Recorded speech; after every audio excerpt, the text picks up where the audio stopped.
Why didn't you tell me? If I had known, I would have, huh? Who do you think you are? I don't care about an old man turning 60. How can anyone make good decisions at that age? What a joke. I've only had feelings for you since we got married, but now, I don't feel anything anymore. I'm Nancy, my husband, Max, and I raised 2 kids together. Recently, our youngest turned 18. Raising kids for over 20 years wasn't easy, but having them helped me stay strong. I'm really thankful for their support. Max supported our kids too, and for that, I thought he was a good husband, until one day, everything changed. I came home early from work one afternoon and heard Max and our son, Aaron, talking and laughing inside. Hey, now that I'm 20, I think we can start what we planned. Yeah, I've been thinking the same thing. We're father and son. After all, when should we tell her? I'll bring it up this weekend. I'm so excited. I wonder what she'll do. She'll probably cry and beg me to stop. When will Abby be my new mom? She's ready whenever. Then I'll just divorce her. They were laughing, not realizing I was standing right outside the door, listening. I was shocked. I thought our family was happy, but they were talking about me like I wasn't even there, planning a divorce and talking about a woman named Abby. Was she Max's mistress? How long had they been planning this? I didn't know how to react. My phone had somehow started recording their conversation. I quietly left the house. Outside, I saw a mother with a small child. It made me feel so sad. Did Aaron hate me too? If it was just Max, I could handle it, but now my own son was part of this plan, and he was so casually talking about Abby, Max's mistress. I couldn't help but wonder how many times they had all met without me knowing. I called my daughter, Melanie, right away, desperate for some comfort. The phone rang twice before she answered. Hi, Melanie, are you okay? What's wrong, Mom? Your voice sounds weird. I'm just at the usual cafe near our house. Okay, I'll be right there. Melanie has always been independent, even as a child. She never asked for money when she went to college, and now that she's working, she takes care of herself. She rushed to meet me at the cafe, just like always. Mom, what's going on? I hesitated, not sure whether to tell her the truth. Could this have something to do with Dad? I thought so. I wasn't ready to explain everything, so I asked her something instead. Is there anything I've done wrong as a mom? Anything you don't like? Why are you asking that, Mom? I just thought, now that Aaron's an adult and I can focus on myself, maybe I should look at my own life. Melanie stared at me, confused. Mom, there's nothing wrong. I'm really grateful for you. You and Dad worked hard, but it was mostly you, Mom, who did everything for me and Aaron. Really? What about your dad? He worked too. Well, he worked, but that's just what he was supposed to do. You did everything else. Melanie was right. Max had never really helped with family life, other than going to work. She had pointed out how little he had participated in raising us. What's going on with you and Dad? Tell me everything. I'm not a kid anymore, and maybe I can help. Melanie wanted to know what was going on with Max and Aaron. I'm in shock, I said. Yeah, me too.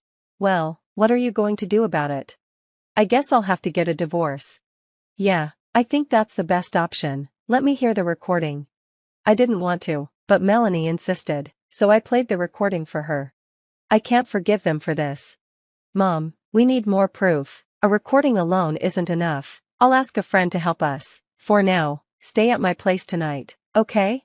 The next day, Melanie had the day off, so she went out in the morning. I went to work, but later that day, she called me. Mom, let's meet up after work and go to the detective agency. Okay, thank you, and don't worry, I found a lawyer. Got it, thanks again. Melanie quickly made sure everything was set up for the divorce. After work, I met her at the detective agency. Okay, you'll have 3 days to get the evidence, the detective said. Got it. From what I hear in this recording, your husband has no idea how serious this is, but are you ready for whatever happens next? Yes, divorce is the only choice. I just want it to go as smoothly as possible. Understood, I'll do my job. The detective said it would take 4 days to gather everything, but I was called back in 2 days. 1 day of spying was enough to get everything we need, he said with a sly smile. Okay, thank you. I looked at the evidence the detective gathered. Max wasn't even trying to hide his affair. There were pictures of him walking around with his mistress, holding hands. Some of the photos were shocking, but they showed the truth. I took the evidence to the lawyer I had an appointment with. The female lawyer told me she had been through a similar experience. Her husband had also betrayed her, just like Max had betrayed me. She laughed in disbelief when she saw the evidence, saying it was just as bad as it seemed. She assured me that I would not only get alimony but also a severe punishment for Max. It was a busy and overwhelming week. During this time, I got a large alimony payment and finalized the divorce. Melanie and I went to my in-laws' house to show them the truth. I'd be lying if I said I didn't feel sad. My in-laws had always been kind to me, but they needed to see all the evidence. My father-in-law, Albert, was really angry, and my mother-in-law, Sarah, was completely shocked. Well, of course, this is how it would be. Nancy, I never thought our foolish son would do something like this at his age. I'm so sorry, I can't believe he's my son. Disgusting. Thank you for your time today. With this evidence, I've decided to divorce him. I just wanted to let you know. I agree, no wonder you're divorcing him. Grandpa, it's not just him, Aaron is just as bad. Melanie played the recording of Max and Aaron to my in-laws, and they were both stunned. After Aaron said he wanted to go to graduate school, I'm not going to support someone who disrespects others like this, Albert said. Sarah nodded in agreement. Nancy, if you divorce him, come visit us whenever you can. You're like a daughter to us now. Don't worry, Max will never step foot in this house again. Thank you. You and Albert are like real family to me. I couldn't hold back my tears. My in-laws had always been so kind to me, and I loved them deeply. Knowing they would disown their own son to support me made me feel better, even though I knew this meant I wouldn't see them as often once I divorced Max. The next day, I confronted Max and Aaron. I went home with Melanie and my lawyer. Max hadn't contacted me even once in the 4 days I was gone, which told me everything I needed to know about how he felt. Who's here? Max asked when we arrived. This is Nancy's lawyer. Her name is Natalie. Her lawyer? You're here for the divorce, huh? Yeah, I want a divorce, but I'll take whatever comes from it. Aaron was acting cocky, as usual. This is perfect. You'll get your quick divorce. Alimony, right? You can pay for that, can't you, Dad? Max yelled as if Aaron's comment pushed him over the edge. Yeah, I suppose so. At least it saves me from explaining everything to her. Right, too bad Abby isn't here though. Wait, how do you know about Abby? I know, I even went to the detective agency. It seems you two were seeing each other every day. That makes sense if she's just one of your business partners. You've been together all this time, both in business and personally.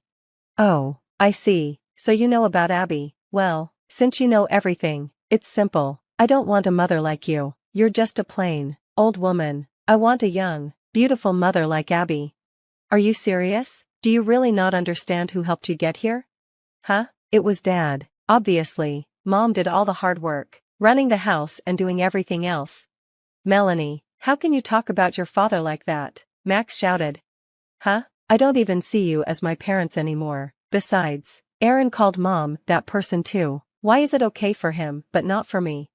I've always hated how you always disagreed with everything. And how can I respect you as a parent when you're chasing after a woman 20 years younger than you? If you were single, I wouldn't care, but you have a family. That's creepy. Max couldn't say anything back to Melanie since she was right. Dad, enough. Let's get him out of here and invite Abby over, Melanie said. Right, let's sign the divorce papers. I took out the divorce papers I had prepared and handed them to Max. He seemed surprised, but Aaron pushed him to sign them. We're asking for $140,000 in alimony and property division. The joint property is worth $50,000, and the alimony is $40,000. Based on your income, this is reasonable. Just pay it, Dad. Abby will take care of it. Okay. Max transferred the $140,000, and I filed the divorce papers with the government office. We didn't need to use the evidence from the detective agency in the end. I was just glad we were able to get the divorce on our own terms. Hey, Mom, can you give me the data? Okay, but what are you planning to do with it? Don't worry, I won't use it for anything bad. I decided to let Melanie use the data, even though I had no idea what she was up to. A week later, I started receiving furious phone calls from Max. After work, I answered one of his calls, and he sounded livid. What does this mean? What are you talking about? You knew everything, didn't you? About what? About Abby.